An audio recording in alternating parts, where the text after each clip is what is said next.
excuse me, sir. Are you seriously crying to come inside my house? Like, where are you from? Tomi's World.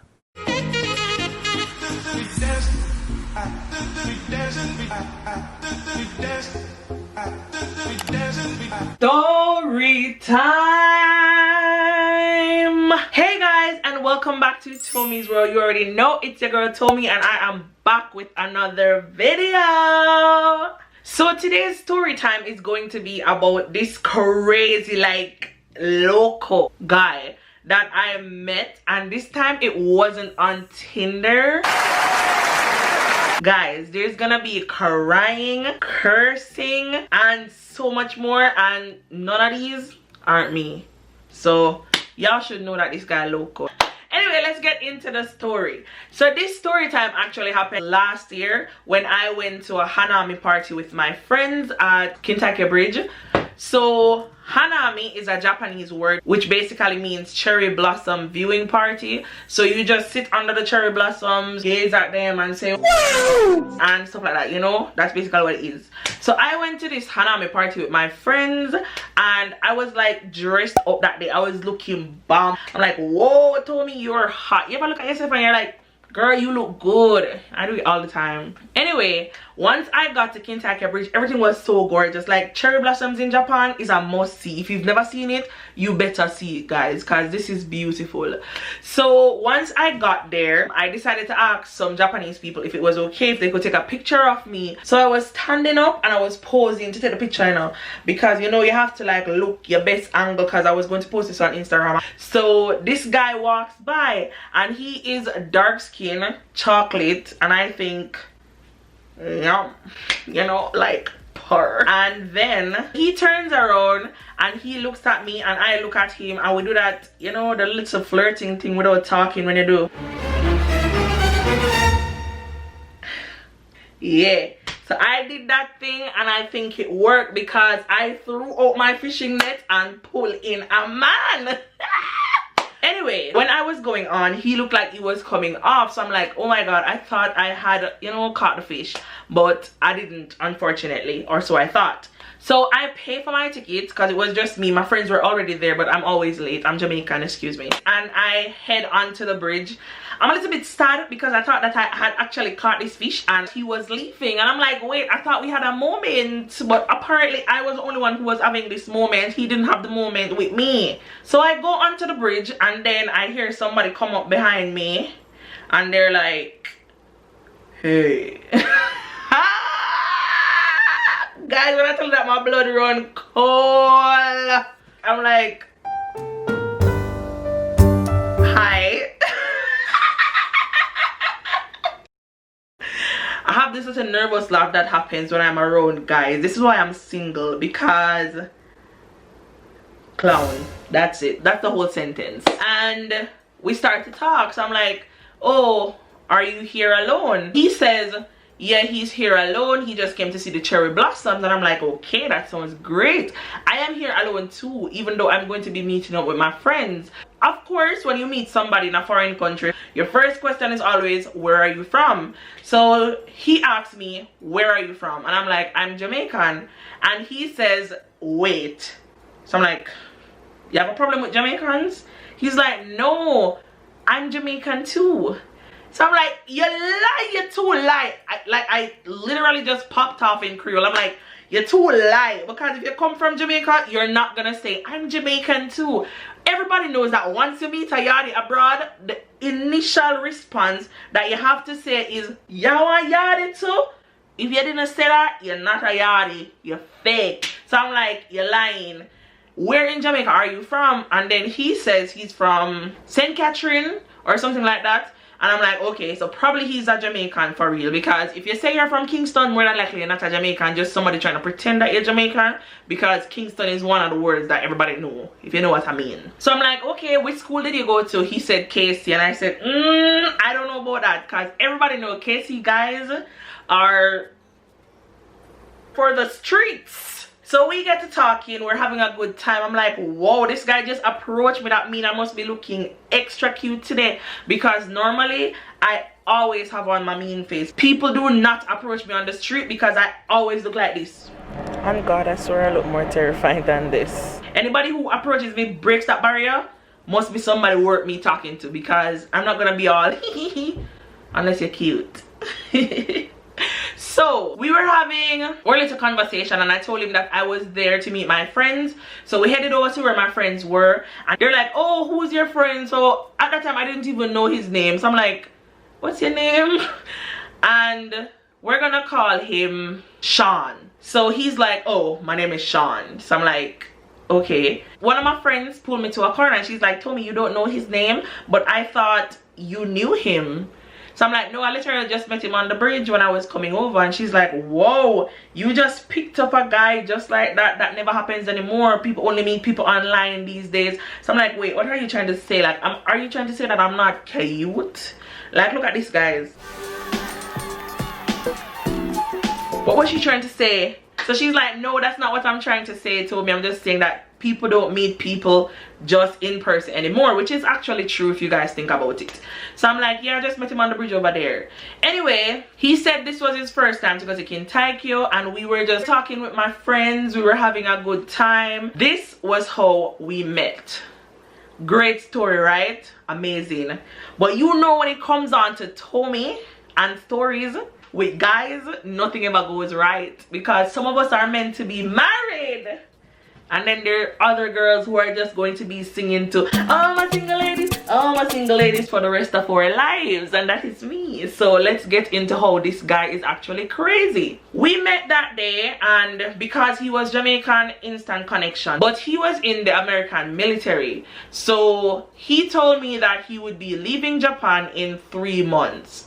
So I'm like, okay, we're not going to get into any sort of relationship or entanglement. Entanglement. Because I don't want to get my heart broken. You know what I mean? I just literally cannot afford for something like that to happen. And I lay it down on the table. I tell him everything point blank. I don't want to get into a relationship, but we can be friends. He agrees. That's important. Remember that for later, okay? So a couple days after we met, of course, I'm Jamaican. He's Jamaican. So he asked me if I could cook. And I'm like, yeah, I can cook. I can cook a few things.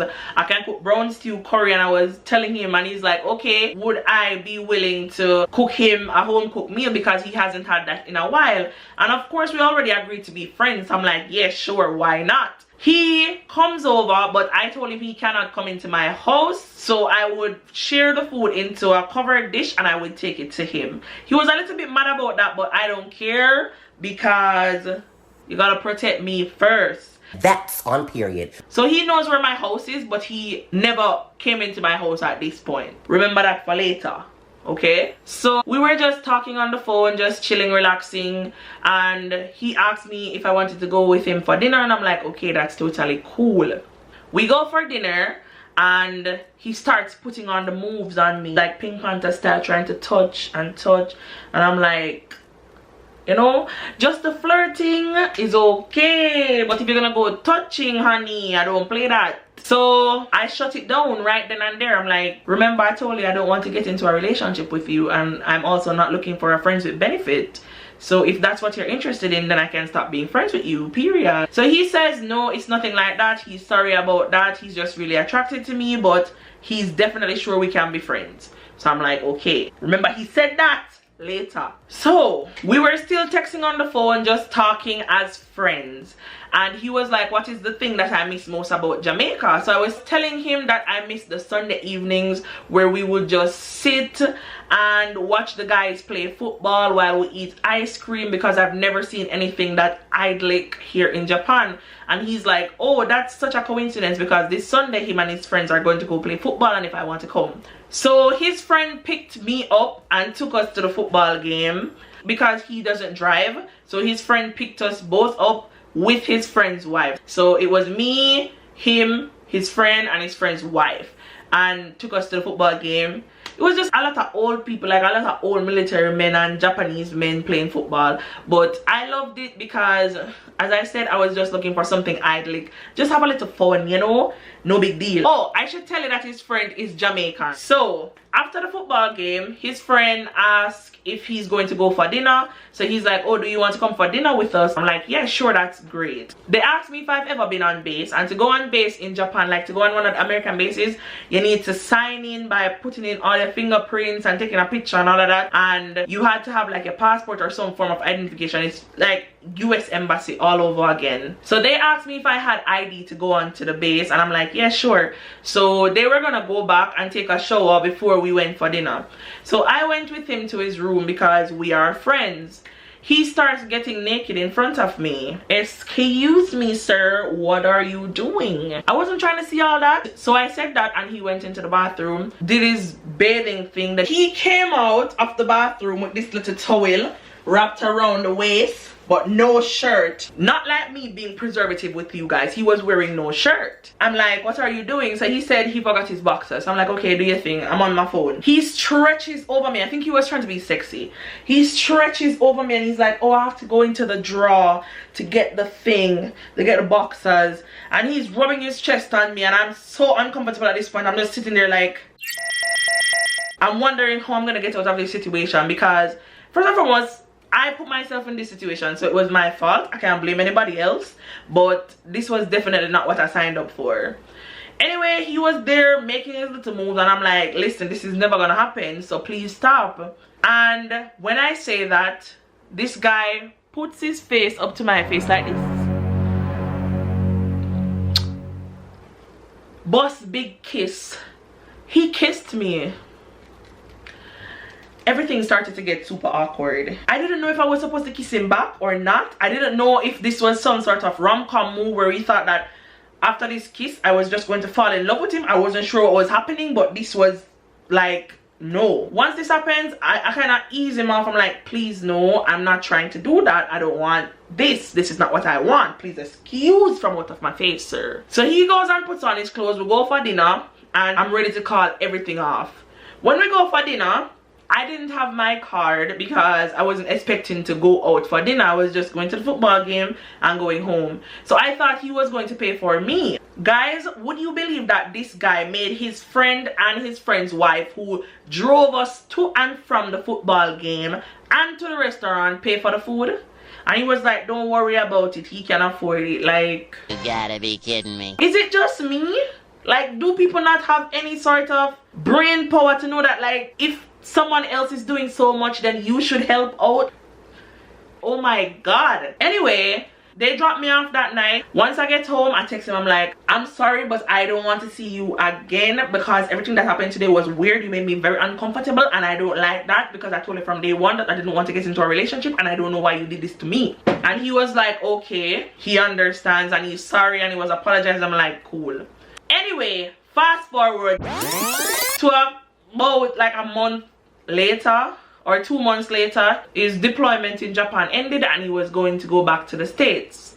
This is the worst part of this entire story, trust me. So remember all the things that I told you to remember. This is why you need to remember them. He asked me if I could go for dinner with him because he wanted to apologize, because I'm a nice person and he really effed things up. Those were his words, not mine.